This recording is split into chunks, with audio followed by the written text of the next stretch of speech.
Welcome to Screen Profits.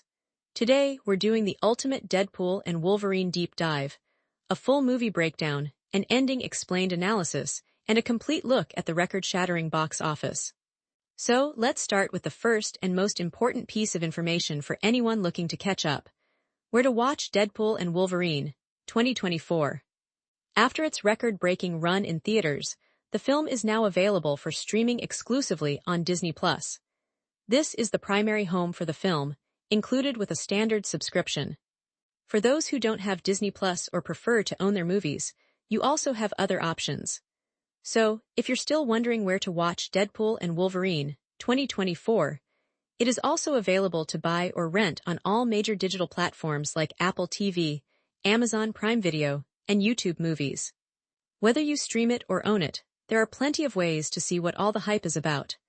Now that you know where to watch Deadpool and Wolverine, 2024, get ready for the ultimate deep dive. We're about to explore every single aspect of this phenomenon, from the initial production budget to its long-term franchise potential, to understand how this film became a billion-dollar masterpiece. This is the complete story of Deadpool and Wolverine. Let's begin. In the landscape of latest movies and blockbuster events, there are some that generate excitement, and then there are others that become a cultural earthquake. In 2024, that earthquake had a name, and it wore a red suit and carried a whole lot of katanas. The one film that brought audiences back to theaters in record-breaking numbers, the team-up that fans had been dreaming of for over a decade, was the magnificent, fourth-wall-shattering spectacle that is Deadpool and Wolverine.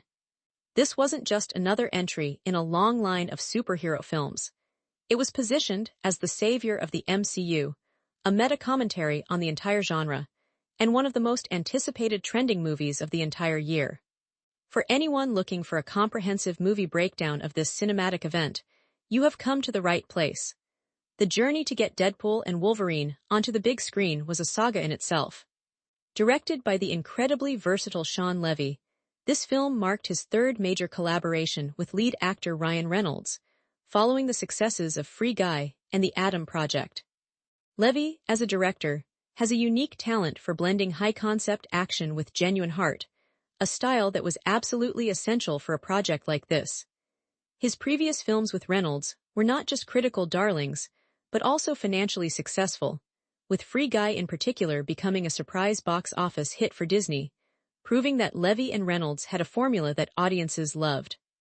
That established chemistry was a key asset when tackling a film with the immense expectations of Deadpool and Wolverine. The studio, Marvel Studios under the Disney banner, knew they had a winning team, which is a critical part of understanding the initial production budget decisions. Of course, you cannot talk about this movie without talking about the stars. Ryan Reynolds' return as Wade Wilson was a given. He has become so intertwined with the character that it's impossible to separate the two. His work on the previous hit movies in the series, Deadpool and Deadpool 2, had already generated over $1.5 billion at the box office, making them some of the most successful R-rated films in history. But the real headline was the return of Hugh Jackman as Wolverine. After giving the character a perfect, heartbreaking send-off in the 2017 masterpiece Logan, a film many considered one of the greatest comic book movies ever made, Jackman had famously hung up the claws for good. Luring him back was a monumental task, but the promise of finally pairing his Wolverine with Reynolds' Deadpool in a meaningful way, and donning the iconic yellow and blue suit from the comics, proved to be an offer he couldn't refuse. This casting news alone sent shockwaves through the community of movie fans, and instantly made Deadpool and Wolverine a must-watch movie. Now, for the plot summary, because this is where our full movie explained journey truly begins. We find Wade Wilson retired from the mercenary life, working a mundane job as a used car salesman, his spirit crushed after the events of his last film. His world is turned upside down when he is kidnapped by the Time Variance Authority, the TVA, an organization familiar to fans of the Loki series. They inform him that his home universe is collapsing and offer him a once-in-a-lifetime opportunity, a chance to become a true hero and join the MCU's main timeline. His mission involves tracking down a particularly dangerous variant of Wolverine, one who is bitter and broken after failing to save his own world, and everyone he cared about. This sets the stage for a classic buddy cop adventure across the multiverse, where our two reluctant heroes must learn to work together to take down a powerful new villain, Cassandra Nova, who rules over a wasteland dimension filled with discarded characters from the old Fox Marvel universe. The entire story is a masterclass in blending high-stakes action with the irreverent, R-rated comedy that defines the Deadpool character, making this one of the most unique fan-favorite movies in the entire Marvel Cinematic Universe. As a genre, Deadpool and Wolverine is a beautiful Frankenstein's monster of film styles. It's an action comedy, a multiverse sci-fi epic, a buddy road trip movie, and a surprisingly emotional character study all rolled into one. When looking for similar movies, you have to pull from different places. The tone is obviously lifted from the first two Deadpool films. The multiverse mechanics are straight out of Loki and Spider-Man. No Way Home, and the emotional core of a world-weary hero finds its roots in Logan. The film's primary competitor at the summer 2024 box office was Pixar's animated juggernaut, Inside Out 2. While both were Disney properties and massive box office hits, they targeted completely different demographics, allowing both to thrive and dominate the market.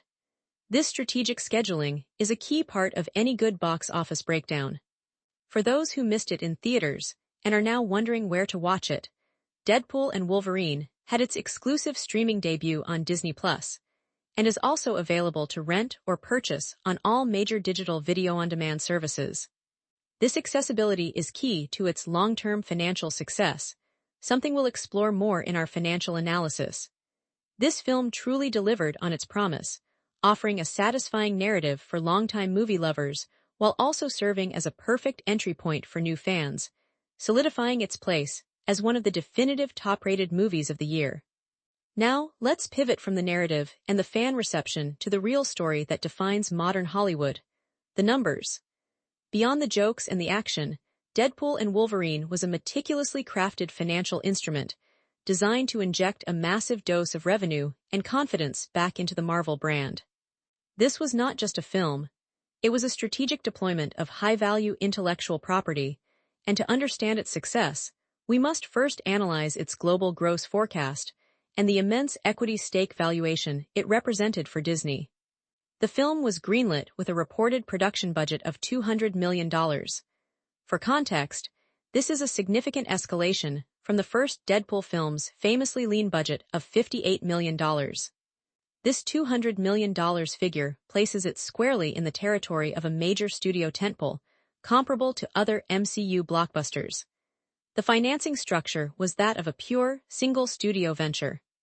Disney and Marvel Studios financed the entire project internally, absorbing 100% of the financial risk. This is a critical point, because it means they also retained 100% of the equity, ensuring that every dollar of profit would flow directly back to the parent company, dramatically increasing the film's potential impact on shareholder value. From the outset, the global gross forecast for Deadpool and Wolverine was extraordinarily bullish. Analysts projected it would easily cross the billion-dollar mark, a feat that had become increasingly rare in the post-pandemic box office. The film's primary monetization streams were clear: a massive global theatrical release, followed by premium video-on-demand sales, physical media, and finally, a strategic debut on Disney Plus to drive subscriber growth. The actual box office performance didn't just meet these forecasts, it obliterated them. Grossing over $1.33 billion worldwide, the film's success fundamentally recalibrated its equity stake valuation. A film that performs this well is no longer just a successful product. It becomes a cornerstone asset, a high-performing security in the studio's portfolio. When examining the profitability metrics of this venture, the initial $200 million investment seems almost trivial in comparison to the massive return. Every dollar of that performance contributed to the film's staggering ROI, return on investment. With a reported net profit of $400 million, the film didn't just make money. It generated immense capital that Disney could reinvest into other areas of the business. The incredible success dramatically increased the underlying franchise valuation of Deadpool as a character within the MCU, proving that the R-rated brand could not only survive but thrive under the Disney umbrella. This performance ensures that the long-term equity stake valuation for any future project involving these characters will be assessed at a premium. The initial global gross forecast served as a baseline, but the final result established Deadpool and Wolverine not just as beloved characters, but as two of the most bankable and valuable assets in Disney's entire cinematic arsenal. Every great movie breakdown hinges on the strength of its characters and the actors who bring them to life. For a film as monumental as Deadpool and Wolverine, the casting wasn't just important. It was the entire foundation of the project. This is the behind-the-scenes story of how two of modern cinema's most iconic performances came together for the ultimate team-up. Let's get into our Character Explained segment. At the heart of this film are two actors who have become completely synonymous with their roles: Ryan Reynolds as Deadpool and Hugh Jackman as Wolverine. It's a pairing that movie fans have been demanding for years, ever since the character's disastrous first on-screen meeting in X-Men Origins. Wolverine. That film is a piece of movie trivia that the Deadpool franchise has gleefully mocked for years, and this new movie serves as the ultimate course correction. Ryan Reynolds is Wade Wilson. Looking at his actor filmography, it's clear that his entire career, with its signature blend of sarcastic wit and surprising heart, was leading up to this role. While he has starred in many top-rated movies like The Proposal and Free Guy, his performance as Deadpool is what will define his legacy. It's a fan-favorite performance that feels less like acting and more like a perfect fusion of persona and character. In Deadpool and Wolverine, Reynolds was tasked with evolving the character. This version of Wade Wilson is a man defeated, haunted by the loss of Vanessa and the monotony of civilian life. He's lost his spark, and the journey of the film is about him rediscovering his purpose, not just as a hero, but as a person. It's a deeper, more vulnerable take on the character, and it gives Reynolds a chance to showcase his dramatic chops alongside the comedy. It's a performance that critics predict will be remembered as one of the best movies of the cast. Then, we have the monumental return of Hugh Jackman as Wolverine. This was the biggest piece of casting news of the decade. Jackman's work as Logan is legendary. His journey with the character spanned 17 years, culminating in the critically acclaimed masterpiece, Logan, which many consider to be one of the most timeless movies in the superhero genre. His portrayal is iconic, a classic example of the reluctant hero archetype, a man of immense power burdened by a tragic past. When he announced his return for Deadpool and Wolverine, fans were ecstatic but also cautious. How could this new film honor the perfect ending of Logan?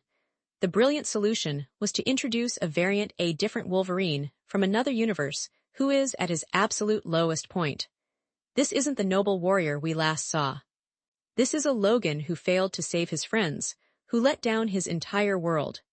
He's a broken, alcoholic shell of a man, and his arc in the film is one of redemption. The on-screen chemistry between Reynolds and Jackman is the engine that drives the entire movie. Their real-life friendship translates into a hilarious and surprisingly touching buddy cop dynamic that is instantly rewatchable. Beyond our two leads, the film is packed with a fantastic supporting cast. Emma Corrin plays the film's primary antagonist, Cassandra Nova. Known for their incredible work in The Crown, Corrin brings a genuinely menacing and unhinged energy to the role. Cassandra Nova, for those unfamiliar with the comics, is Professor X's evil twin sister, a purely malevolent psychic force. In the film, she serves as the tyrannical ruler of the Void, the dimension where the TVA dumps discarded timeline variants. This is a villain who isn't just powerful but also deeply unhinged, making her a formidable foe for our heroes. Another key character is Paradox, a TVA agent played by Macfadyen, beloved by movie lovers for his role in Succession. He acts as the stuffy, bureaucratic foil to Deadpool's chaos, delivering exposition with a perfect deadpan wit. His performance provides some of the film's funniest moments. Of course, no movie breakdown of Deadpool and Wolverine would be complete without mentioning the returning favorites from the previous films.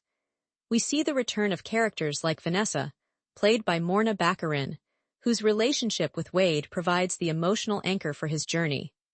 We also have Dopinder the taxi driver, Blind Al, and even Peter, the lovable, powerless member of X-Force, whose surprise return plays a key role in the film's climax. The film is also filled with cameos from the old Fox X-Men universe, providing a nostalgic and fitting send-off to that era of Marvel movies. Each of these actors brings their A-game, making the world feel rich and lived in. This incredible ensemble is a huge part of what makes the film so rewatchable and a true cult classic in the making. The intricate web of these characters is essential to any character-explained analysis of the film's success. Now, let's move from the on-screen dynamics to the off-screen financials. The casting of a film like Deadpool and Wolverine isn't just a creative decision, it's a high-stakes investment strategy. From an investor's perspective, the primary tool used to manage the immense cost of securing A-list talent while protecting the film's profit margins was the strategic use of back-end participation. Let's start with the upfront actor salaries. For a tentpole film with a $200 million production budget, star salaries are one of the most significant line items. Based on industry comparisons, Ryan Reynolds, as the face of the franchise and a producer, likely commanded an upfront salary in the range of $30 million. Hugh Jackman, for his highly anticipated return, likely secured a fee of around $20 million. These are colossal figures. In terms of budget allocation, this means a staggering $50 million, or 25% of the entire production budget, was allocated to just 2 actors before a single frame was shot. This level of upfront cost allocation represents a significant financial risk. The only way for a studio to justify such an expenditure is by heavily leveraging back-end participation. Instead of paying the actors their full market value upfront, the studio offers them a smaller initial salary in exchange for a percentage of the film's profits. This incentivizes the stars to promote the film heavily, as its success is directly tied to their final compensation. The concept of star power ROI is central to this discussion. The studio is betting that the guaranteed box office draw of Reynolds and Jackman will generate a return far exceeding their combined compensation. The film's $1.33 billion gross is a testament to the success of that bet, but the genius of the financial model lies in the compensation packages. While the upfront salaries were high, the bulk of the actors' earnings will come from their back-end participation deals. These agreements, often called profit points, entitle them to a slice of the revenue after the film has broken even.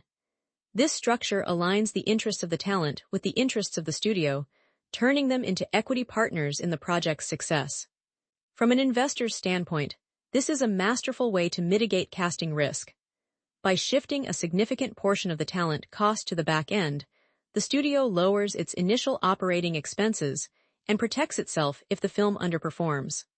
However, when a film explodes at the box office like Deadpool and Wolverine did, these back-end participation deals become incredibly lucrative for the stars, potentially earning them far more than any upfront salary could.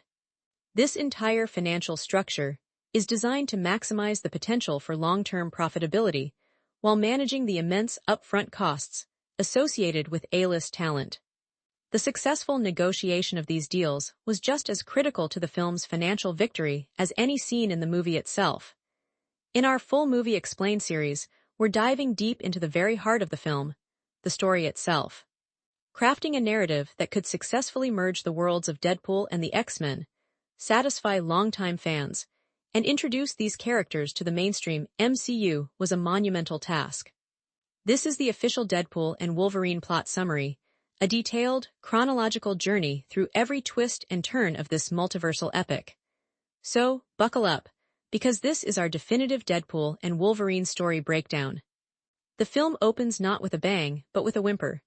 We find Wade Wilson living a life devoid of purpose, a shadow of his former self.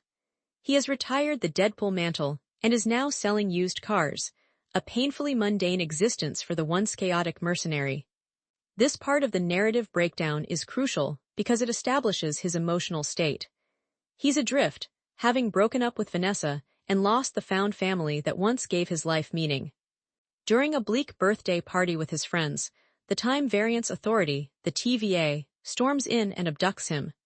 This is the inciting incident, the moment that pulls our hero out of his ordinary world and into the extraordinary. At the TVA headquarters, Wade meets an agent named Paradox, who gives him the grand tour and an even grander offer. This is a key moment in our movie breakdown, as it lays out the central conflict. Paradox explains the concept of the multiverse and the sacred timeline, which the TVA is sworn to protect. He reveals that Wade's home universe, designated Earth 10005, is suffering from a catastrophic decay and is destined for total collapse. However, Paradox sees potential in Wade. He offers him a chance to leave his dying world behind and join the ranks of the MCU's greatest heroes on Earth 616, the main timeline. This is Deadpool's ultimate fantasy, the chance to be a real Avenger. But there's a catch. Before he can ascend, he must help the TVA with a critical mission, apprehending a rogue variant who is causing chaos across the multiverse. And that variant is, of course, Wolverine. This leads us to the next phase of our Deadpool and Wolverine plot summary, the introduction of Logan. We are transported to a desolate, barren reality where we find a version of Wolverine who is at his absolute nadir. This isn't the hero we remember. He's a drunk, disheveled man living in self-imposed exile, haunted by the fact that he failed to save his own world and the X-Men. When Deadpool arrives to bring him in, their first encounter is as explosive and violent as fans had hoped. The ensuing battle is a masterpiece of action and comedy, showcasing their conflicting personalities. Deadpool is all talk and chaotic energy, while Wolverine is pure, silent rage. This part of the screenplay analysis brilliantly establishes their dynamic. They are polar opposites, forced together by circumstance.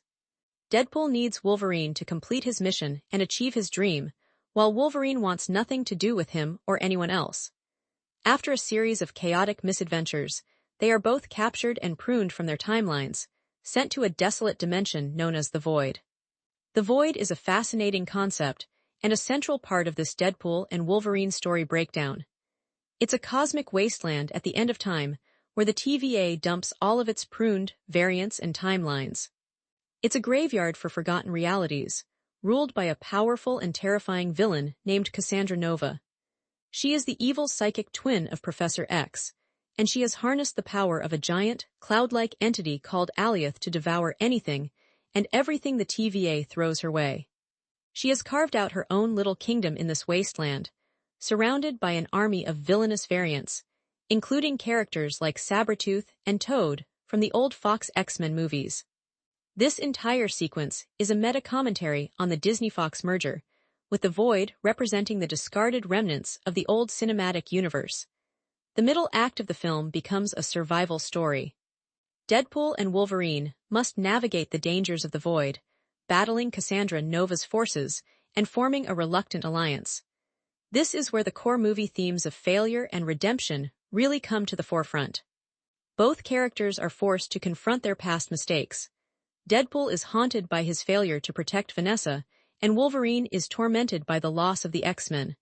They are two sides of the same broken coin. Through their constant bickering and occasional moments of genuine connection, they begin to heal. They encounter a small band of resistance fighters, made up of other heroic variants from the Fox universe, including a version of X-23, who give them a new sense of hope. This part of the full movie explained analysis shows how the film uses its multiversal concept to explore its characters' inner turmoil. They learn that Cassandra Nova's power is tied to a device called the Time Ripper, which Paradox wants to use to destroy Wade's home universe. The stakes are now clear. They must not only escape the Void, but also find a way to stop Paradox and save the world Deadpool left behind. This narrative choice, focusing on the emotional journey of its two leads amidst the multiversal chaos, is what elevates the genre beyond a simple action comedy and into something with real emotional weight, setting the stage for the dramatic finale. This detailed movie breakdown reveals a story that is far more complex than its marketing might suggest.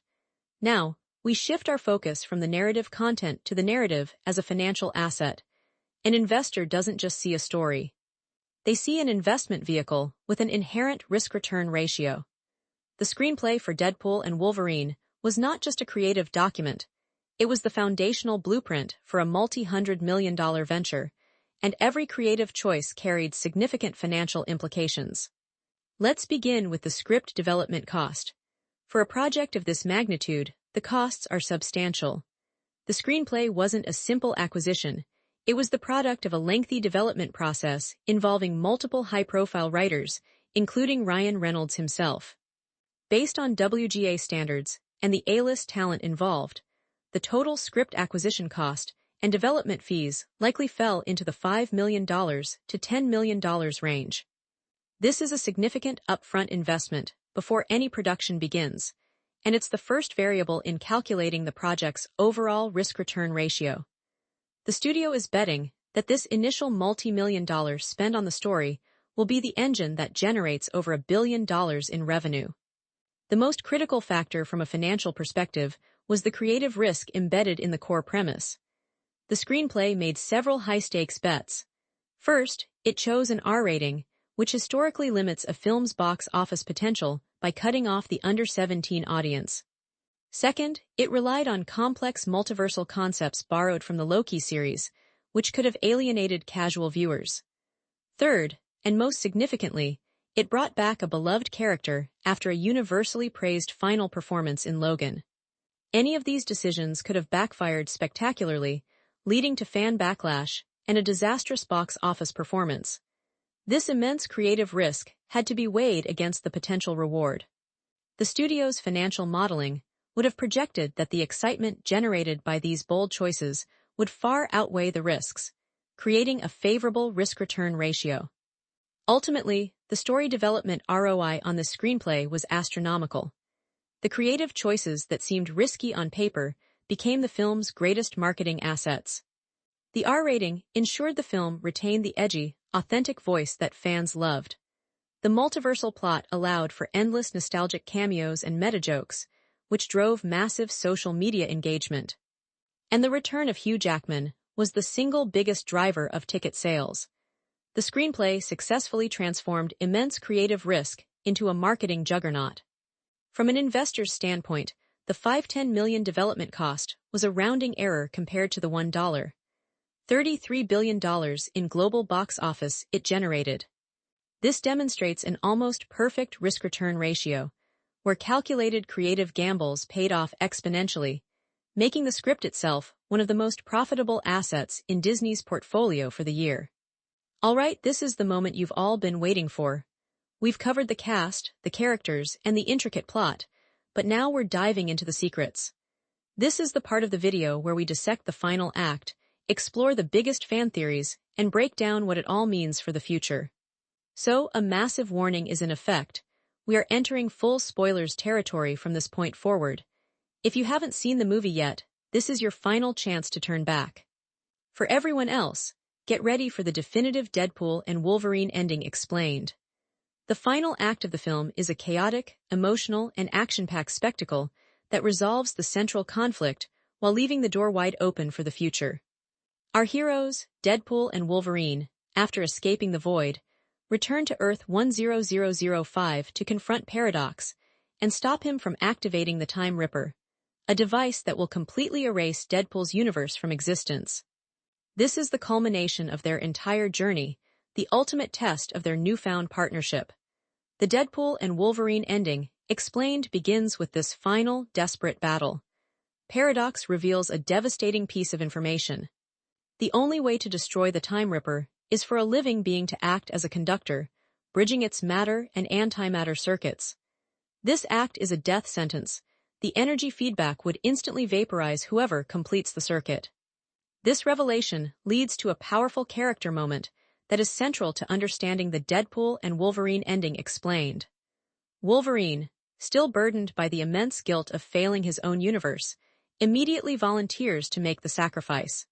From his perspective, his life is already over. This is his chance at redemption, a way to finally atone for his past failures. It's a heartbreaking and heroic choice. However, in a shocking twist ending, Deadpool refuses to let him do it. He incapacitates Wolverine and takes his place, ready to make the ultimate sacrifice himself. This is a monumental step in his character arc. The selfish, cynical mercenary we met in the first film has finally learned the meaning of true heroism. He understands that saving the world isn't about glory or joining the Avengers. It's about protecting the people you love. But he's not strong enough to contain the energy alone. In a last-second act of solidarity, Wolverine recovers and joins him, grabbing the other conductor. They share the energy load, and their combined healing factors, pushed to their absolute limits, allow them both to survive the massive explosion that destroys the Time Ripper and Cassandra Nova, who was linked to the device. Now, let's talk about the aftermath, because this is where the Deadpool and Wolverine ending explained has its biggest implications for the future. With the threat neutralized, the TVA, now under the more benevolent leadership of Hunter B-15, arrives on the scene. She confirms that Deadpool's universe is now safe. The decay has been halted. Wade, in a moment of genuine friendship, asks if they can fix Wolverine's tragic past. B-15 delivers a poignant and crucial line of dialogue. She explains that Logan's pain and loss, as terrible as they were, are what forged him into the hero who is capable of saving the entire multiverse. His past cannot, and should not, be changed. However, she makes a compassionate exception. Wolverine is allowed to remain in Deadpool's universe. The final scene of the film is a quiet, intimate gathering. We see Logan, looking more at peace than he ever has, surrounded by Deadpool's found family, including a variant of X-23. He has finally found a new home. The film concludes with Wade and Vanessa holding hands, their relationship seemingly repaired, a hopeful and emotionally satisfying resolution. Of course, this wouldn't be a Marvel movie without a post-credit scene. In a short, hilarious stinger, Deadpool uses a temp pad to show footage of Chris Evans' Human Torch from the old Fantastic Four movies, insulting Cassandra Nova, proving that his earlier joke about Johnny Storm getting his comeuppance was actually true. It's a classic Deadpool meta-joke that sends the audience out with a laugh. So, with the main plot resolved, let's dive into the most exciting part of any post-movie discussion, the Deadpool and Wolverine fan theories. The ending of this film has sparked a ton of speculation about what comes next. One of the biggest Deadpool and Wolverine fan theories revolves around the identity of the Wolverine we see in the film. Some fans believe that this is not just a random variant, but specifically the Wolverine from the original X-Men trilogy timeline, the one who lived through the events of X-Men, The Last Stand. The theory suggests that his failure to save Jean Grey and Professor X is the failure that haunts him, which would recontextualize that entire era of films. The evidence is circumstantial but compelling, and if true, it would mean that the original cinematic Wolverine has officially joined the MCU. Another one of the most popular Deadpool and Wolverine fan theories concerns the future of the X-Men. The ending establishes that characters from the Fox universe, like X-23, have been rescued from the void and now exist in Deadpool's timeline. This has led to widespread speculation that the next step in the MCU's universe expansion will be the formation of a new X-Men team on Earth 10005, led by this battle-hardened Wolverine. This would be a brilliant way for Marvel to have its cake and eat it too. They can introduce a new MCU-native X-Men team on Earth 616, while also continuing the stories of the beloved Fox characters in a separate universe. This could lead to one of the most rumored plotlines becoming a reality, a massive Avengers vs. X-Men crossover event in the future. The ending also sets up some intriguing possibilities for future sequels. The most obvious path for a sequel would be a direct follow-up, Deadpool and Wolverine 2, which would see the duo getting into more multiversal shenanigans, perhaps even being recruited by the Avengers for the upcoming Secret Wars event. Many of the rumored plotlines for Secret Wars involve heroes from across the multiverse coming together to fight a common threat, and this film feels like the perfect setup for that. The twist ending of Wolverine staying in Deadpool's universe creates a perfect foundation for more stories. Will he be a mentor to X-23? Will he clash with other heroes in this new world? The possibilities are endless. This deliberate setup for sequels and the broader universe expansion is a clear sign that Marvel has big plans for these characters. There are so many spoilers and hints packed into the film's final moments that it will surely fuel fan discussions for years to come, making the Deadpool and Wolverine ending explained one of the most critical pieces of MCU lore to date. From a purely narrative perspective, the ending of Deadpool and Wolverine provides a satisfying emotional conclusion. But from an investor's perspective, the ending is not a conclusion, it is a launchpad. It is a meticulously crafted financial catalyst designed to maximize the long-term franchise IP worth and open up a multitude of new avenues for content monetization. First, let's assign a sequel potential score. Based on the final scenes, the score is unequivocally high. The ending does not close doors, it blows them wide open. By relocating Wolverine to Deadpool's universe and rescuing other key mutants from the void, the screenplay has created a new, fertile sandbox for future stories. This isn't just a setup for a single sequel, it's a foundation for a potential sub-franchise within the MCU. Based on industry benchmarks, a high sequel potential score for a film that has already grossed over $1.3 billion could reasonably increase the total IP lifecycle value by an estimated $2 to $4 billion over the next decade, factoring in sequels, spin-offs, and merchandising. This ending was a deliberate strategic move to enhance the franchise IP worth of not just Deadpool, but the entire Fox-era X-Men catalog. This leads us directly to the concept of the franchise roadmap. The ending provides Disney with multiple, parallel pathways for future content monetization. The most obvious is a direct sequel, which is now a near certainty. But the real value lies in the optionality the ending creates. Disney could pursue a solo Wolverine project with Hugh Jackman, something previously thought impossible. They could launch an X-Force movie set in this new timeline. They could even develop a series for Disney Plus centered on X-23. Each of these potential projects represents a new revenue stream, a new opportunity for content monetization. The ending effectively transformed a single film into a potential multi-platform universe. This strategic decision significantly enhances the overall franchise equity valuation of the characters, making them far more valuable to Disney than they were as standalone entities. The core of this strategy revolves around maximizing the franchise IP worth. Before this film, the Deadpool IP was valuable, but it was siloed. The Fox X-Men IP was beloved, but it was dormant and considered concluded.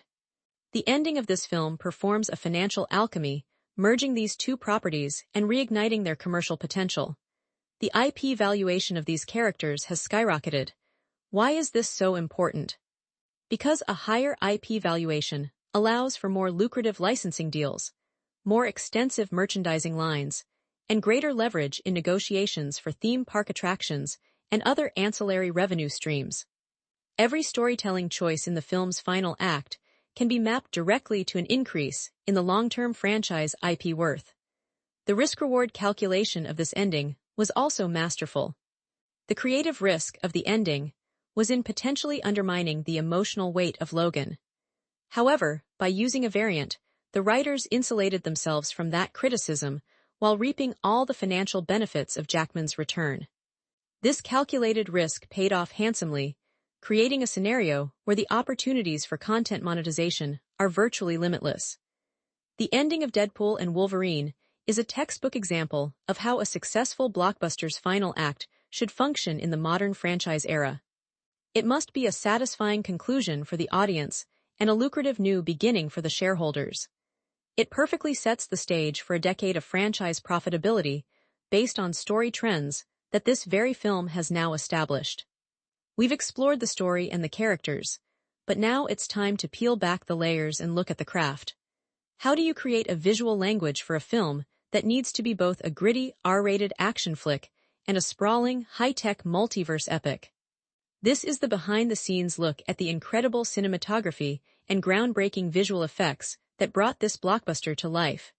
The visual style of Deadpool and Wolverine was defined by a single, powerful choice: contrast. The film's cinematography, led by director of photography George Richmond, had to serve two masters. On one hand, you have the world of Deadpool, which, like the previous films, is grounded in a more recognizable, real-world texture. The lighting is often harsh, the camera work is kinetic and chaotic, mirroring Wade Wilson's personality. Then, you have the world of the TVA and the Void, which required a completely different aesthetic. The scenes within the TVA are sterile, bureaucratic, and drenched in a retro-futuristic, almost analog glow, a visual style heavily inspired by the Loki series. The camera movements are more controlled and symmetrical, emphasizing the oppressive order of the organization. This visual contrast isn't just for show, it's a storytelling tool that immediately tells the audience which universe, and which set of rules, we are currently in. Then there's the void. This is where the film's visual creativity truly explodes. The void is a desolate wasteland, a graveyard of forgotten timelines, and the visual approach reflects that perfectly. The color palette is desaturated and bleak, filled with browns, grays, and sickly greens. It feels like a post-apocalyptic desert, littered with the decaying monuments of dead universes, like a giant, fallen Ant-Man helmet or the ruins of the 20th Century Fox logo. This environment provided a stunning backdrop for some of the most memorable scenes in the movie.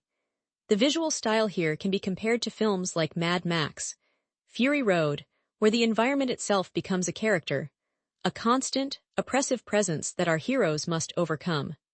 This detailed look at the film's visual design is a crucial part of any complete movie breakdown.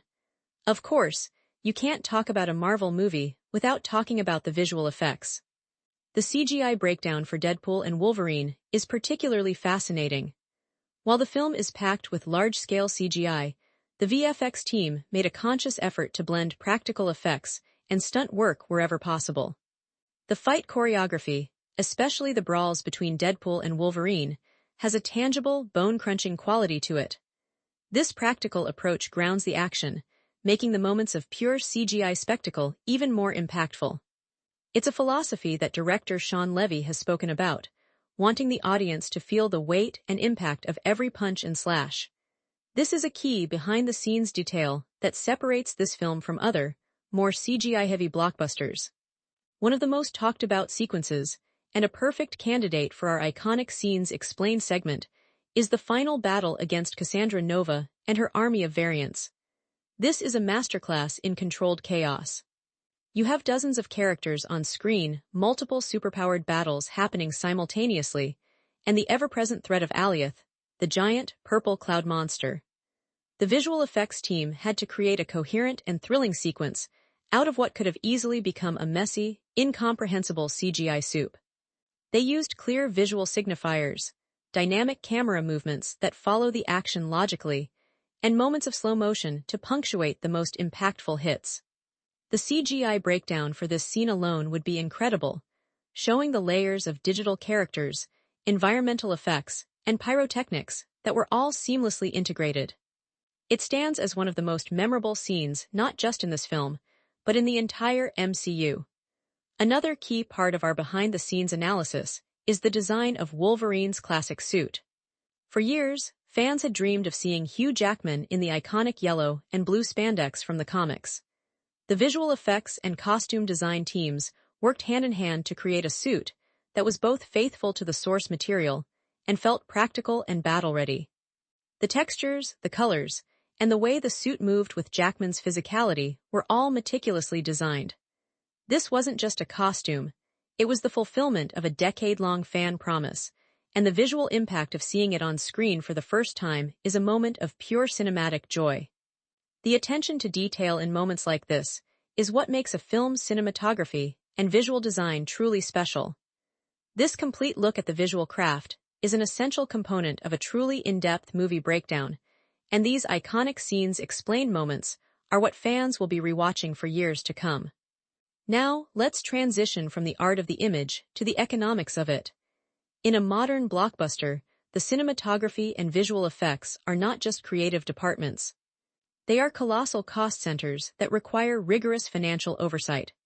For an investor, analyzing the film's visual budget is key to understanding its overall financial efficiency, and the central theme of this analysis is the delicate balance between ROI versus visual complexity. Let's start with the estimated VFX budget. For a film with a $200 million production budget, a significant portion is allocated to visual effects.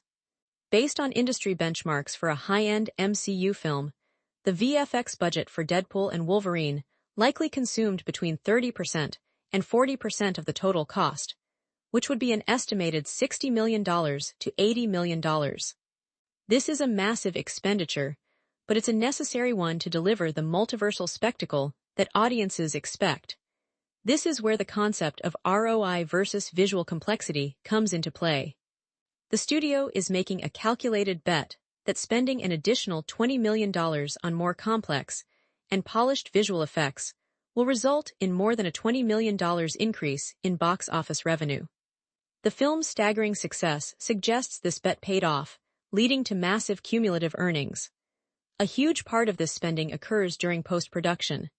The post-production spending for a film like this is immense, encompassing not just the visual effects rendering, but also the editing, sound design, color grading, and musical score. These costs can accrue rapidly, creating what is known in the industry as a high post-production burn rate. For a CGI-heavy sequence, the CGI cost per minute can be astronomical. For a blockbuster of this scale, it's not unreasonable to estimate that the most complex scenes, like the final battle in the void, could have a CGI cost per minute exceeding $1 million. The studio must carefully manage these expenses to protect the film's profit margins. This is where a studio's capital allocation efficiency becomes a critical factor. The producers must decide where to spend their visual effects money for maximum impact. Do they invest in a fully CGI character that's on screen for 30 minutes, or do they focus on a handful of jaw-dropping, money shots that will be featured in the trailers? Deadpool and Wolverine appears to have made a smart calculation in its ROI versus visual complexity.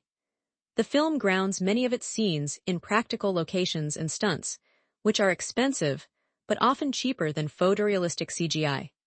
It then saves its massive VFX budget for the big, marketable set pieces, like the battle in the void and the destruction of the Time Ripper. This strategic allocation ensures that the most expensive visuals are also the ones most likely to drive ticket sales, maximizing their return. This efficient approach kept the initial operating costs in check, which is a key reason why the film was able to generate such impressive cumulative earnings so quickly.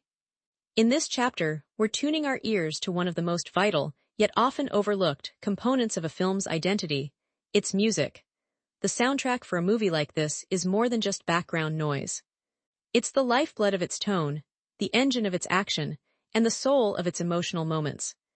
This is the behind-the-scenes story of the iconic score and the carefully curated list of songs in the movie that define the soundscape of 2024's biggest blockbuster.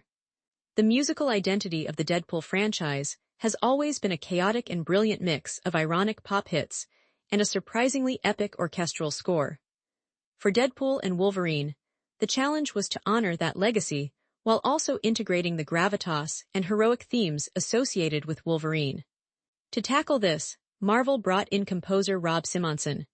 Now, Simonson is a fascinating choice for score composer. His previous work includes the heartfelt scores for films like The Whale and Ghostbusters. Afterlife, showcasing his incredible range. He's known for creating deeply emotional and memorable themes, which was absolutely essential for a story that needed to explore the pain and redemption of its two lead characters. This wasn't just a comedy. It had to have a real emotional core, and Simonson's talent for music-driven storytelling was the perfect fit. His work on the official soundtrack is a masterclass in thematic composition. The iconic score for Deadpool and Wolverine operates on two distinct levels. First, you have the new thematic material for the team-up itself. Simonson created a powerful, driving main theme for the duo that captures their heroic potential without losing the edge of their dysfunctional personalities. This theme is one of the key soundtrack highlights, a piece of cinematic music that swells during the big action set pieces and provides a sense of epic scale. But where the composer truly shines is in his handling of the individual character themes.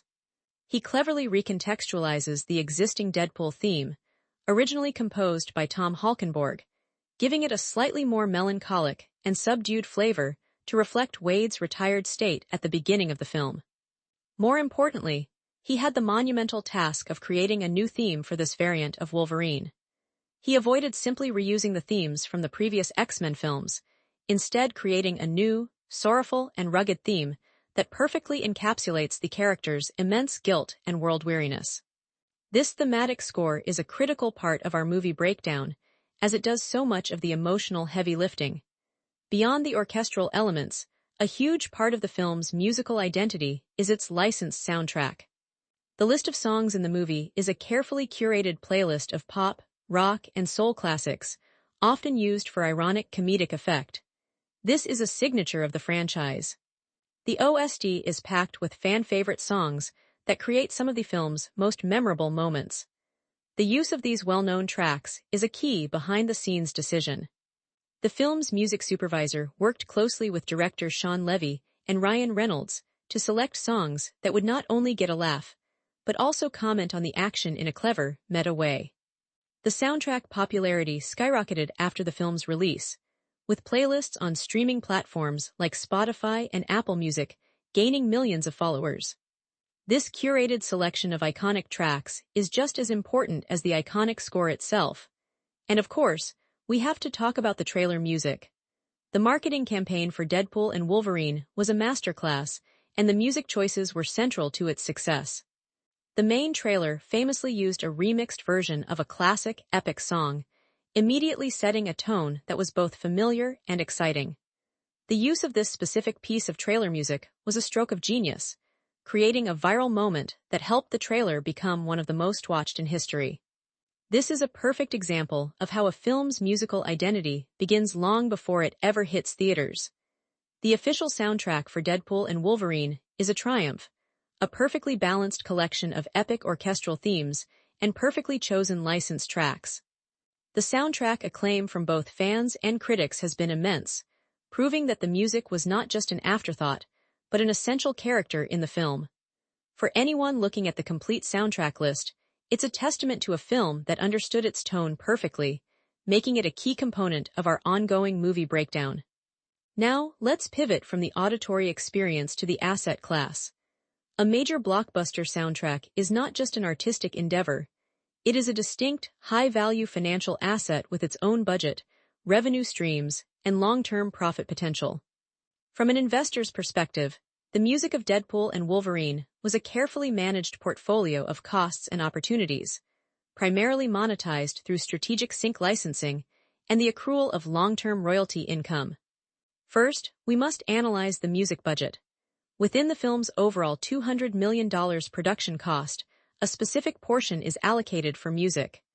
Based on industry benchmarks, this music budget likely fell in the range of $3 million to $5 million. This figure is broken down into several key components. The composer fee for an A-list talent, like Rob Simonson, on a major MCU project, would likely be between $1 million and $2 million. The rest of the budget is managed by the music supervisor. This includes the crucial costs of music rights acquisition. Licensing a single major pop song for a film of this scale can cost anywhere from $50,000 to over $250,000, depending on the artist and the song's popularity. With a soundtrack packed with iconic hits, these licensing fees add up quickly, representing a significant upfront investment. This is where the monetization strategy comes into play. The first and most immediate path to recouping these costs is through sync licensing.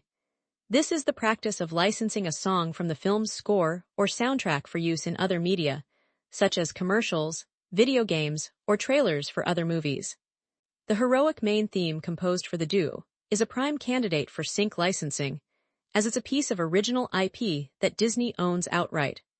A single sync licensing deal for a track like this in a major global advertising campaign could generate an upfront fee of hundreds of thousands of dollars. This strategy turns the original score into an active revenue-generating asset, providing a direct return on the initial composer fee. The second, and perhaps more lucrative long-term strategy, is the accumulation of royalty income. Every time a song from the official soundtrack is streamed on Spotify or Apple Music, or when the OST is purchased digitally, the studio earns a small payment. While individually small, these micropayments add up to a massive, continuous stream of passive royalty income. For a film as popular as Deadpool and Wolverine, this streaming success can generate millions of dollars in royalty income over the life of the IP. This creates incredible cross-platform revenue, as the film drives listeners to the music, and the music drives viewers back to the film. The album sales ROI from the soundtrack is not just a one-time event. It's a financial annuity that will continue to pay dividends for decades, adding to the film's cumulative earnings and proving that a well-executed music strategy is a critical component of a modern blockbuster's financial success. So far, we've dissected the story, the characters, and the music, but the life of a modern blockbuster extends far beyond the screen. It lives in the real world, through the passion of its audience and the tangible items they collect. This is our behind-the-scenes look at the massive world of official merchandise and the incredible fan engagement that turned this film from a box office hit into a true cultural phenomenon. For a movie like Deadpool and Wolverine, the strategy for official merchandise is a delicate balancing act. On one hand, you have the massive, family-friendly machine of Marvel and Disney, known for producing a vast array of products for every age group. On the other, you have the R-rated, anarchic spirit of Deadpool.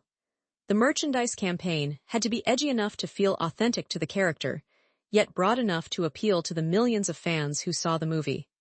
The result was one of the most creative and diverse merchandise rollouts for any Marvel film. The merchandise hype began months before the film's release, with a series of exclusive drops and limited edition items that sold out almost instantly.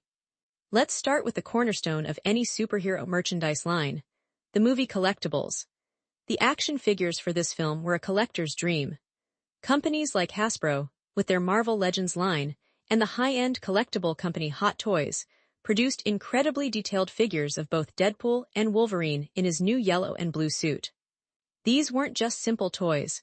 They were high-fidelity recreations of the on-screen characters, complete with multiple accessories and points of articulation. The demand for the Hot Toys Wolverine figure, in particular, was immense, with pre-orders selling out in a matter of hours. Beyond action figures, the world of movie collectibles also included high-end statues, replica props like Deadpool's katanas and Wolverine's claws, and a new line of Funko Pops that became instant bestsellers. These items are a key part of any fan's collection and a huge driver of the film's pop culture impact.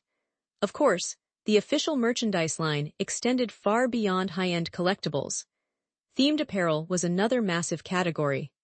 We saw everything from t-shirts and hoodies featuring the film's iconic logo to more subtle, creative designs inspired by in-jokes from the movie. The best friends, broken heart necklace that Deadpool and Wolverine wear in the film was an instant merchandise hit, with countless official and fan-made versions appearing online. Similarly, the classic movie posters became highly sought-after items, with limited edition prints from artists at companies like Mondo being sold for premium prices. This diverse range of products ensured that there was something for every level of fan, from the casual moviegoer to the hardcore collector. It's a key part of any successful blockbuster movie breakdown. But merchandise is only half of the story. The real magic of this film's cultural footprint lies in its fan engagement. The marketing team understood that the Deadpool brand is built on a direct, fourth-wall-breaking relationship with its audience. The social media campaigns were a masterclass in this. Ryan Reynolds and Hugh Jackman engaged in a months-long, hilarious feud on platforms like Twitter and Instagram, which generated billions of organic impressions and kept the film in the cultural conversation. This wasn't just marketing, it was entertainment in its own right. This incredible fan engagement also manifested in a wave of user-generated content.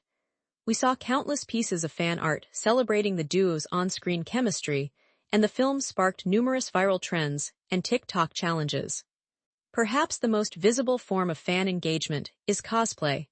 From the moment the first images of Wolverine's new suit were released, cosplayers around the world began the painstaking process of recreating it. Fan conventions like San Diego Comic-Con were flooded with Deadpools and Wolverines, a testament to the character's enduring appeal.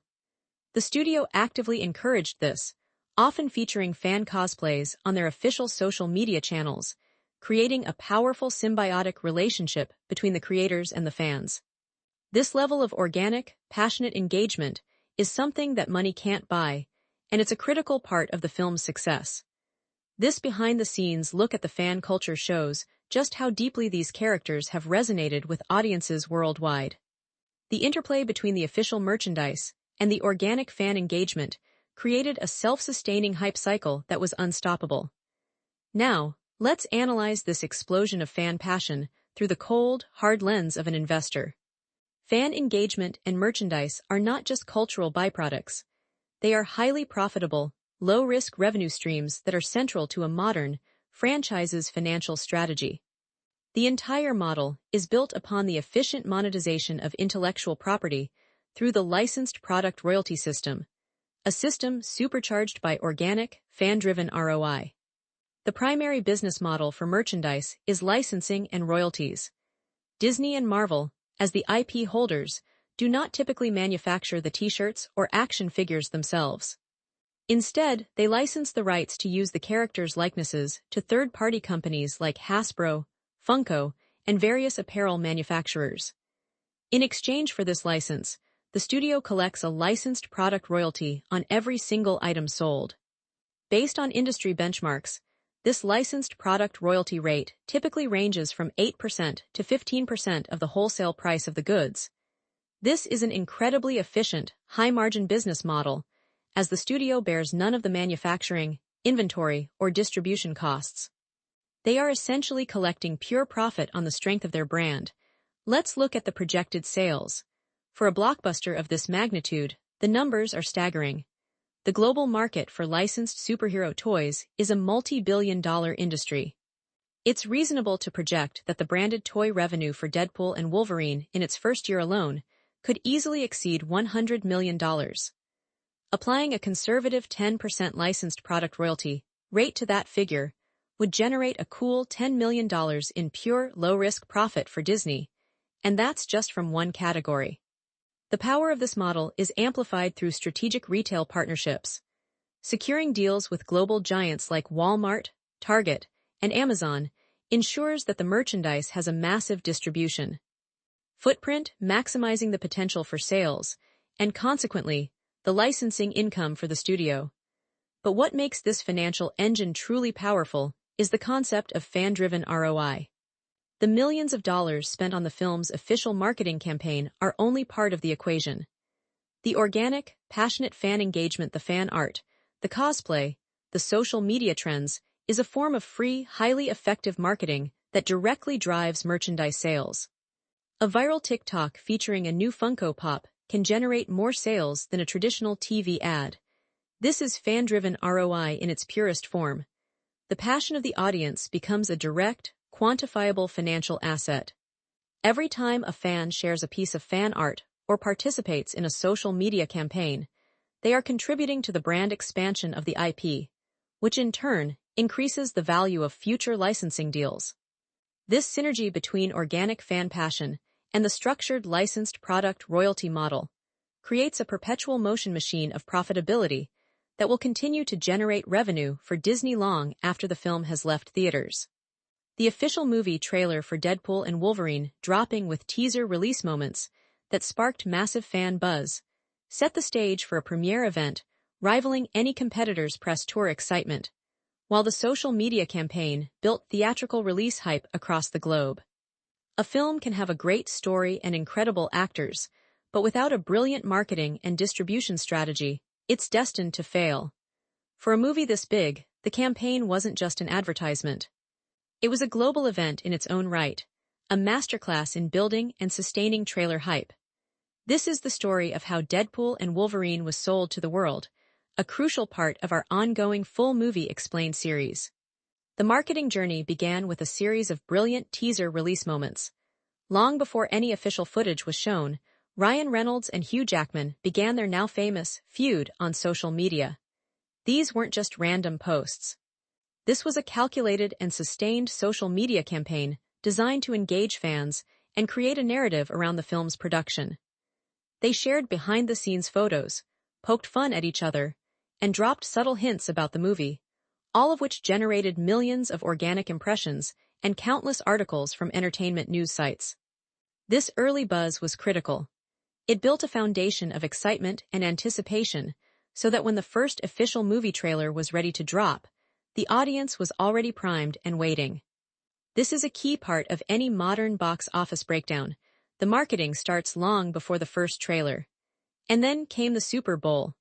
Dropping the first official movie trailer for Deadpool and Wolverine during the Super Bowl was a massive statement of intent. This is the most expensive and most watched advertising space in the world, and Disney chose it to officially unveil their biggest film of the year. The trailer was a perfectly crafted piece of marketing. It showcased the action, the comedy, the meta-humor, and most importantly, the first official look at Wolverine in his classic yellow and blue suit. The fan reactions were instantaneous and overwhelming. The trailer shattered records, becoming the most viewed movie trailer of all time, with 365 million views in its first 24 hours. This wasn't just a trailer. It was a cultural moment that dominated the conversation for weeks. Following this, the campaign went into overdrive with a series of traditional TV spots, each one revealing a tiny bit more footage and keeping the release excitement at a fever pitch. As the theatrical release date approached, the campaign entered its final phase. The press tour for Deadpool and Wolverine was a global affair, with Reynolds, Jackman, and director Shawn Levy traveling the world for interviews and fan events. Their natural chemistry and witty banter made every interview a must-watch, generating even more positive press. This culminated in a star-studded premiere event, a massive red carpet affair that further solidified the film's status as a can't-miss blockbuster. This worldwide publicity tour ensured that the film was a topic of conversation in every major market, setting the stage for a massive worldwide release. The result of this flawless campaign was a record-shattering opening weekend. The film's theatrical release was a global phenomenon, breaking records for an R-rated movie and becoming the biggest opening of 2024. The success of this marketing push is a central part of the Deadpool and Wolverine story, a testament to a studio that understood its audience perfectly. From the initial teaser release to the final worldwide release, every step was calculated to build hype and drive audiences to the theater. This incredible journey from announcement to box office dominance is a crucial chapter in our full movie explained analysis. And while the theatrical run was a massive success, the campaign also laid the groundwork for the film's eventual streaming debut on Disney+, ensuring its longevity and continued relevance. This is how you market a modern blockbuster, and the results are a key component of any box office breakdown. Now, let's peel back the curtain on the business of selling a blockbuster. A marketing campaign is not a creative exercise. It is a high-stakes financial investment. The success of Deadpool and Wolverine was not just a result of a great trailer, but of a meticulously calculated and executed investment strategy. The two core pillars of this strategy were the management of the massive P&A budget and the maximization of the final marketing spend ROI. First, let's analyze the investment.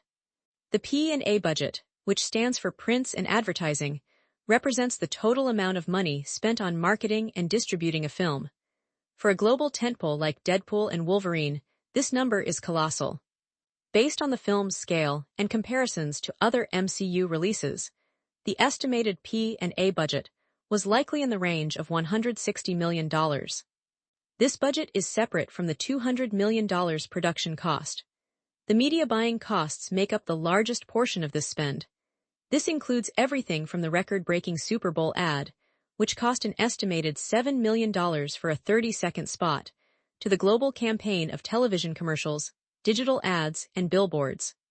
A significant portion of this is targeted ad spend, using data to reach the most likely ticket buyers on platforms like YouTube, Instagram, and TikTok. With a global gross of $1.33 billion, the marketing spend ROI was astronomical. However, to understand the true return, we must consider the theatrical revenue split. A studio does not keep all the money a film makes at the box office. They split it with the theaters, and a typical deal gives the studio around 50–55% of the domestic gross, and a lower percentage, often around 40%, of the international gross. Applying this model to Deadpool and Wolverine's $636, $7 million domestic, and $701, $3 million international gross, the studio's share of the theatrical revenue would be roughly $606.20 million. Key stat: with a $160 million P&A budget and an estimated $620 million in theatrical revenue share, the direct theatrical marketing spend ROI is nearly 4x, a phenomenal return for a blockbuster campaign. Furthermore, the distributor, which in this case is Disney itself, also incurs distribution fees. While these are internal costs for Disney, an external distributor would typically charge a fee of 8–10% of the gross revenue for their services. Factoring in these costs, the marketing spend ROI remains incredibly robust. The success of this massive P&A budget demonstrates a highly efficient campaign. The return on investment wasn't just positive. It was exponential, proving that a well-funded and creatively brilliant marketing campaign is one of the most powerful tools a studio has to guarantee the financial success of its most important assets. Fans of Logan's genre-defining twists and the Avengers' heart-pounding action will find Deadpool and Wolverine bridges both worlds delivering blockbuster storytelling moments that rival franchise-level hits, now streaming on Netflix, HBO Max, or Disney+. No film exists in a vacuum. To truly understand the impact and success of a movie, you have to place it in context. In this part of our movie breakdown, we're going to compare this film with other films, looking at its biggest genre rivals, its direct box office competition, and the beloved fan favorites that paved the way for its creation. This is the ultimate competitor analysis for Deadpool and Wolverine. When searching for similar movies, the most obvious place to start is within its own lineage. The first two Deadpool films, released in 2016 and 2018, established the R-rated, fourth-wall-breaking, action comedy template that this new film builds upon. They are essential viewing for anyone wanting the full movie-explained experience of Wade Wilson's character arc. However, Deadpool and Wolverine adds a crucial new ingredient, the multiverse. This element immediately invites franchise comparisons to recent MCU hits like Spider-Man, No Way Home, and the Loki series. Like No Way Home, this film uses the multiverse to bring back beloved characters from a previous cinematic era, creating powerful moments of nostalgia and fan service. And like Loki, it uses the TVA as a narrative device to explore themes of fate, free will, and what it truly means to be a hero. This blend of established tones is what makes this film one of the top films in its genre. But perhaps the most important point of comparison is the 2017 masterpiece, Logan. Directed by James Mangold, Logan was a groundbreaking film that proved a superhero movie could also be a serious, character-driven Western. It was a gritty, emotional, and definitive end for Hugh Jackman's character. Deadpool and Wolverine exists in the shadow of that film, and in many ways, it's in direct conversation with it.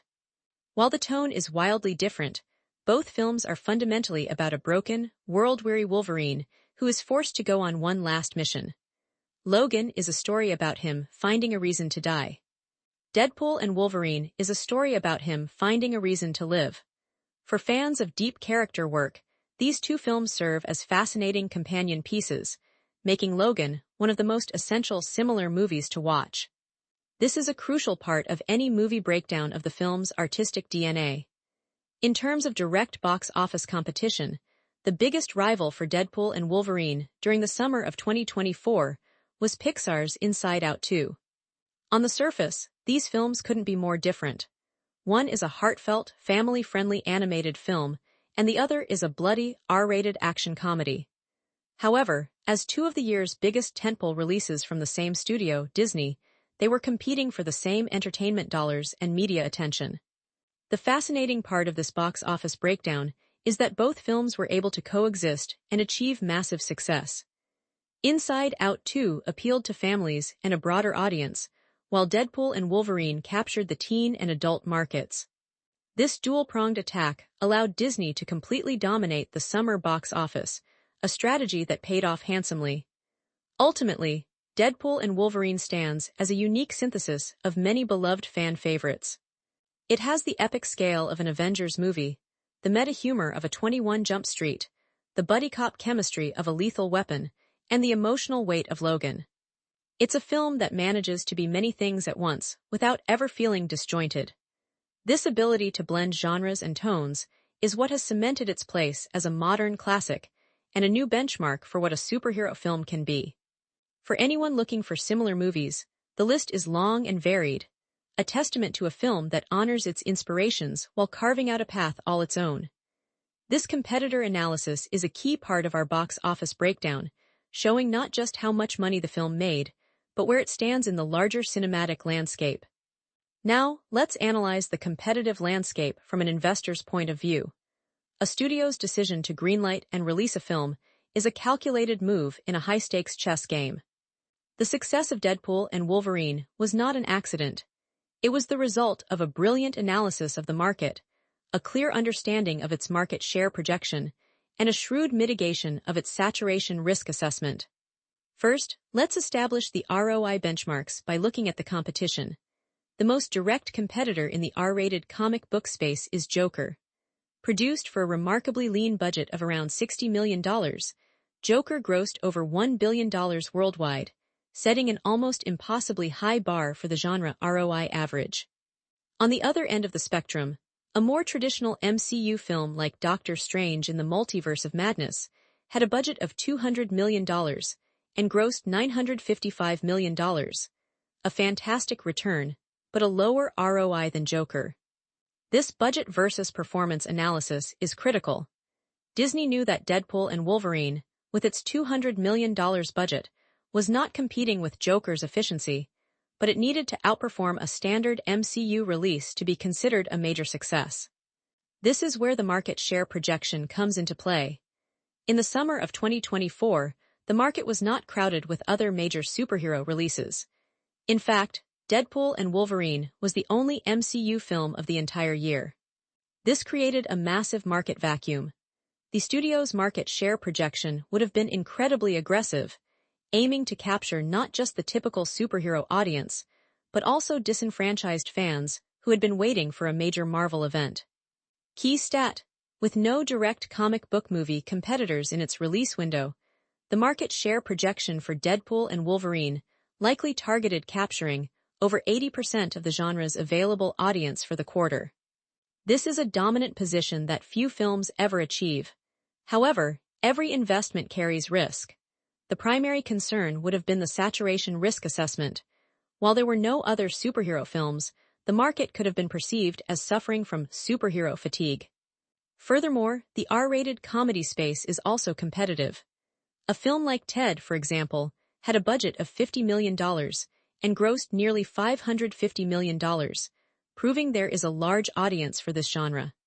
The saturation risk assessment would have concluded that while general fatigue was a moderate risk, the unique event status of a Deadpool and Wolverine team-up would be powerful enough to cut through the noise. This risk-adjusted ROI calculation proved to be correct. By being the only major MCU offering and delivering a unique R-rated event, the film completely negated the market saturation, allowing it to achieve its full market share projection and deliver a massive return to the studio. From meme references of its most iconic scene to viral fan clips that sparked massive social media reactions, Deadpool and Wolverine's cultural impact rivals any competitor's pop culture influence, creating fan engagement that lives on through TikTok clips and Reddit theories. A movie's life doesn't end when the credits roll. In the modern era, its true legacy is forged in the fires of the internet. This is the behind-the-scenes story of how Deadpool and Wolverine became more than just a movie. It became a global conversation, a source of endless memes, and a treasure trove of hidden details for fans to discover. The cultural impact of this film began with its viral moments. The movie was engineered from the ground up to be clipped, quoted, and shared. One of the most immediate and widespread internet trends to emerge from the film was the best friends necklace. The simple visual of Deadpool and Wolverine wearing matching halves of a broken heart necklace became an instant symbol of their dysfunctional but ultimately loyal friendship. This image was everywhere. We saw viral fan clips of the scene shared across TikTok and Instagram, countless pieces of fan art, and even a massive wave of real-life people buying and wearing similar necklaces. These weren't just fan reactions. This was the birth of a genuine cultural touchstone. Of course, you can't talk about the cultural impact of a Deadpool movie without talking about the memes. The film is a joke-a-minute machine, and dozens of lines and moments were instantly turned into popular meme references. Wolverine's grumpy, world-weary quotes, in particular, became a popular format for reaction memes across the internet. The constant fourth-wall breaks and jabs at other superhero movies provided an endless supply of material for fans to remix and repurpose. This constant stream of fan-driven content kept the movie relevant and trending long after its opening weekend, a key part of its sustained success. These iconic moments become a shared language for the fan community. Beyond the jokes, a huge part of the long-term engagement comes from the hunt for hidden details. This is where our Easter Eggs Explained segment comes in. Deadpool and Wolverine is absolutely jam-packed with cultural references and deep-cut Marvel trivia. The Void, in particular, is a goldmine for dedicated fans. In the background of these scenes, you can spot everything from the Fantasticar, from the failed 2015 Fantastic Four movie, to obscure villains from Marvel Comics history. Each of these fun facts is a deliberate nod to the audience, a reward for paying close attention. The social media reactions to the discovery of each new Easter egg were a huge part of the post-release conversation, with fans compiling extensive lists and video breakdowns of every hidden detail. This hunt for details also fuels the ever-growing world of fan theories. The film's multiversal plot left a lot of questions unanswered, and the fan community on platforms like Reddit immediately went to work trying to piece together the clues.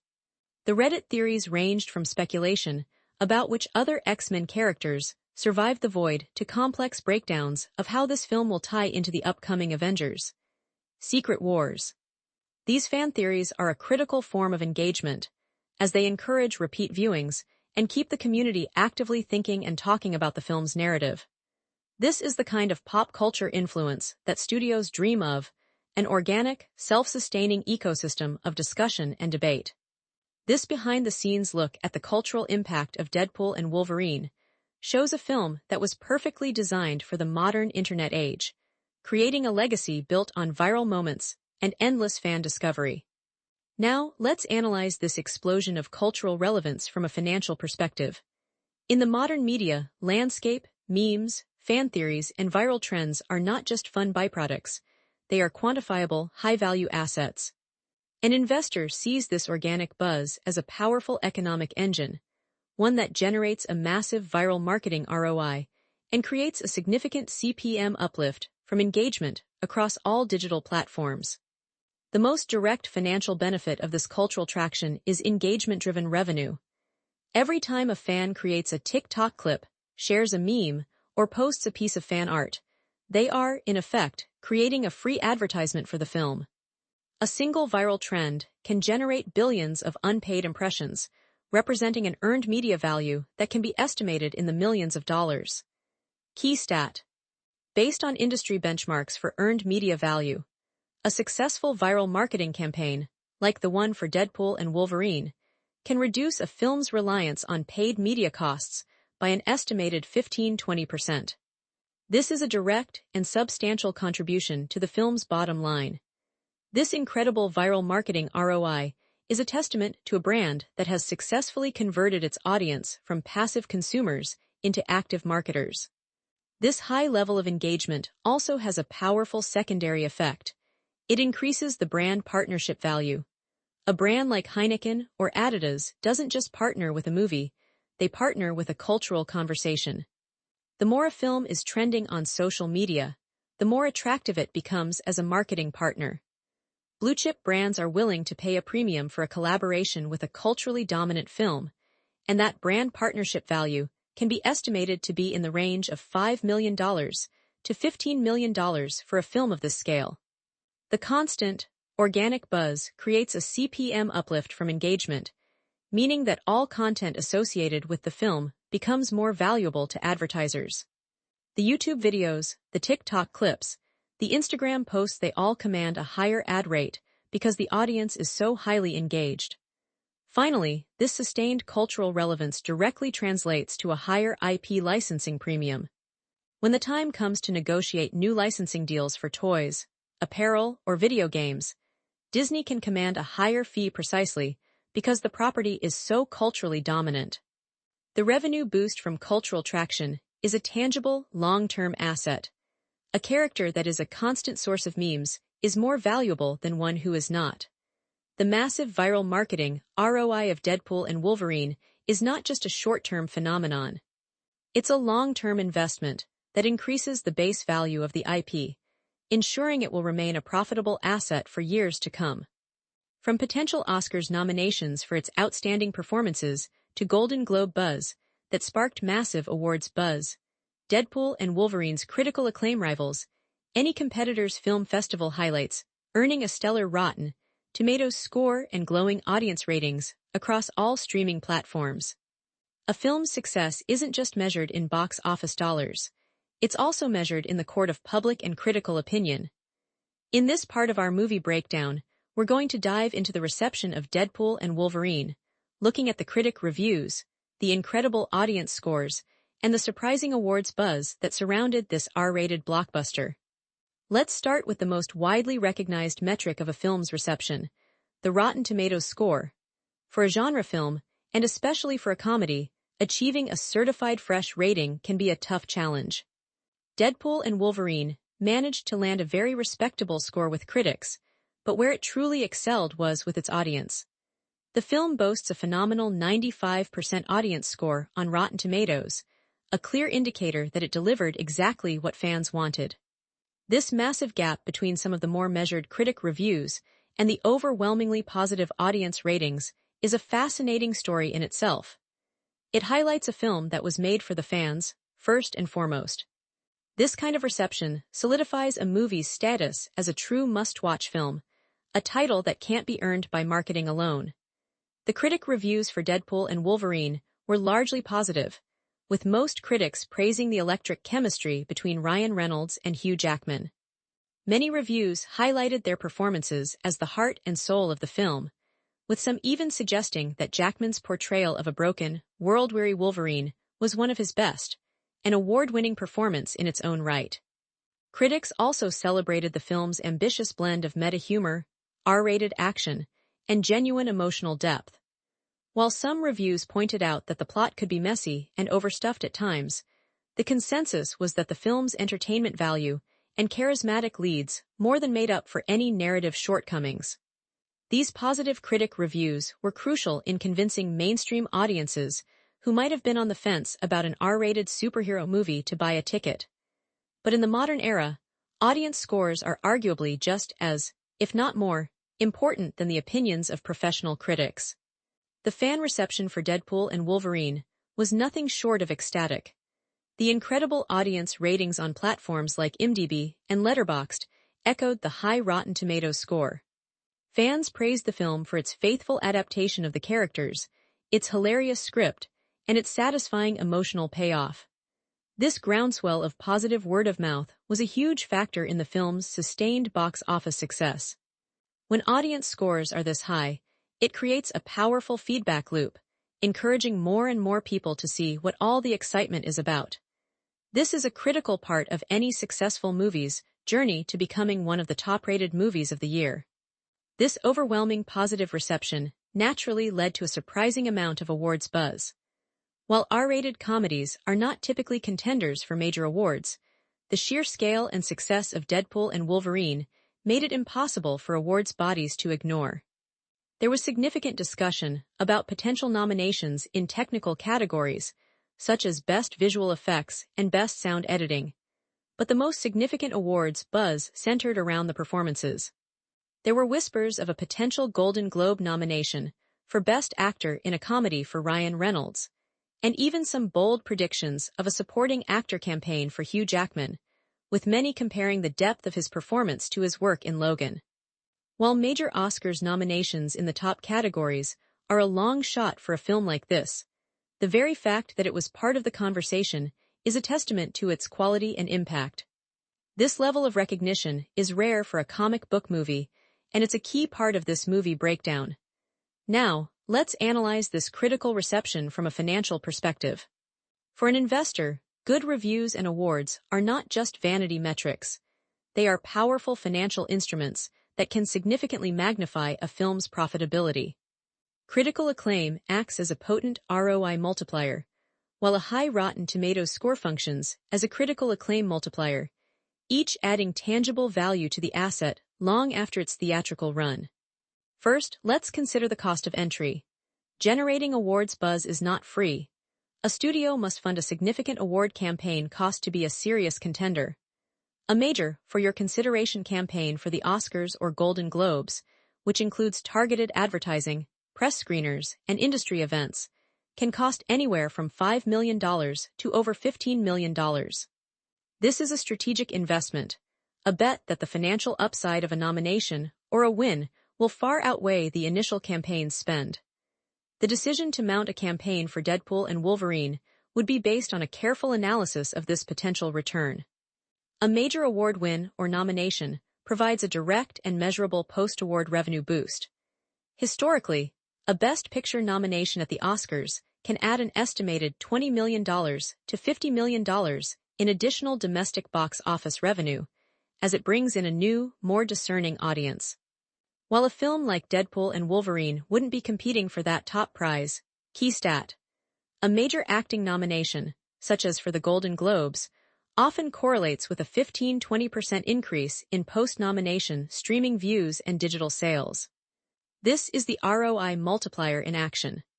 The relatively small investment in an awards campaign can yield a significant return in the form of award-driven revenue, effectively multiplying the profitability of the initial production budget. Beyond the direct revenue bump, positive reviews and awards act as a powerful critical acclaim multiplier in the long term. A film with a 95% audience score on Rotten Tomatoes is a much more valuable asset in the streaming and licensing markets. This critical validation allows the studio to engage in prestige pricing. When negotiating streaming monetization deals with platforms like Netflix or international broadcasters, a studio can command a significantly higher licensing fee for a critically acclaimed, award-nominated film than for a film with poor reviews. This streaming royalty bump is a direct result of the critical acclaim multiplier. The positive reviews serve as a third-party endorsement of the film's quality, which increases its long-term value and ensures it will remain a profitable asset for years to come. As Deadpool and Wolverine cements its film legacy with franchise potential that rivals any competitor's universe expansion, fans speculate on sequels and spin-off ideas, while the director's next projects and upcoming movies hint at a thrilling future. We've reached the end of our in-depth movie breakdown, but for these characters, this is just the beginning. In this final chapter, we're going to look forward, exploring the lasting cinematic impact of this blockbuster and the exciting franchise roadmap that lies ahead. The franchise potential of Deadpool and Wolverine is immense, and it all stems from the brilliant setup in the film's final moments. As we discussed in our Ending Explained segment, the decision to have Wolverine remain in Deadpool's universe was a masterstroke. It doesn't just pave the way for a direct sequel, it creates a brand new sandbox for Marvel to play in. The most obvious and highly anticipated of the potential sequels is, of course, Deadpool and Wolverine 2. The chemistry between Ryan Reynolds and Hugh Jackman was the undeniable highlight of the film, and the studio would be foolish not to capitalize on it. The fan. Anticipation for another buddy cop adventure with these two is already off the charts, but the franchise roadmap extends far beyond a single sequel. The film's ending also introduced a whole new team of heroes, rescued from the void. This has led to a wave of exciting spin-off ideas among the fan community. The most prominent of these rumored plotlines is the formation of a new X-Force or X-Men team based in Deadpool's universe, led by this older, wiser Wolverine. The inclusion of a variant of X-23 in the final scene was a very deliberate seed planting. A potential spin-off focused on her, with Wolverine in a mentor role, is one of the most popular spin-off ideas currently circulating online. This would allow Marvel to continue the story of these beloved characters, without interfering with the new X-Men team they plan to introduce into the main MCU timeline. This is a brilliant strategy for universe expansion, allowing for multiple, concurrent storylines. The film legacy of Deadpool and Wolverine will be twofold. Artistically, it proved that an R-rated, character-driven, and meta-comedic film could also be a universe-altering event. It successfully bridged the gap between the old Fox Marvel universe and the modern MCU, giving a satisfying and respectful conclusion to one while reinvigorating the other. Its cinematic impact will be felt for years, likely encouraging studios to take more risks with tone and genre within the superhero framework. We will likely see more R-rated blockbusters and more ambitious crossover events in upcoming movies as a direct result of this film's success. Looking ahead, the director's next projects will also be under intense scrutiny. Shawn Levy has proven himself to be one of the most reliable and creative blockbuster directors working today, and his name is now attached to some of the most anticipated upcoming movies. While his involvement in future sequels has not been officially confirmed, the immense success of this film makes him the obvious choice to continue the story. The franchise potential here is not just about the characters. It's about the creative team. The combination of Levy, Reynolds, and Jackman is a proven formula for success, and fans are eagerly awaiting any news of their next collaboration. As we conclude our movie breakdown of Deadpool and Wolverine, it's clear that this is not an ending. It's the explosive start of a new, exciting chapter in the Marvel Cinematic Saga, with a franchise roadmap full of thrilling possibilities. We've now reached our final investor summary.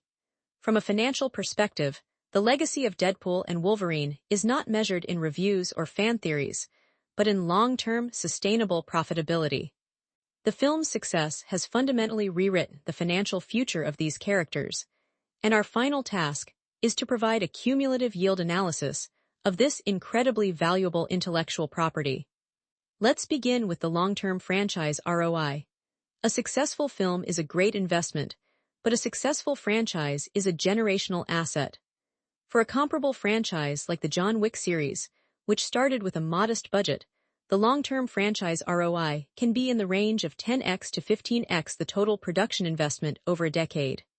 For Deadpool and Wolverine, which started from a much higher grossing base, a conservative projection would place its long-term franchise ROI in a similar 8x to 12x range over the next 10-15 years, encompassing sequels, spin-offs, and all ancillary revenues. Each new installment in this universe will act as a powerful ROI multiplier, building upon the initial success of this film. This brings us to the ultimate metric, the IP lifecycle value. This is an estimation of the total monetary value of the Deadpool and Wolverine intellectual property across every conceivable monetization channel for the foreseeable future. This includes all future film profits, merchandise, licensing, theme park attractions, and video game rights. Key stat: given its proven billion-dollar appeal and massive franchise potential, the total IP lifecycle value for this specific Deadpool and Wolverine sub-franchise could be reasonably estimated to be in the range of $3 billion to $5 billion over the next 2 decades.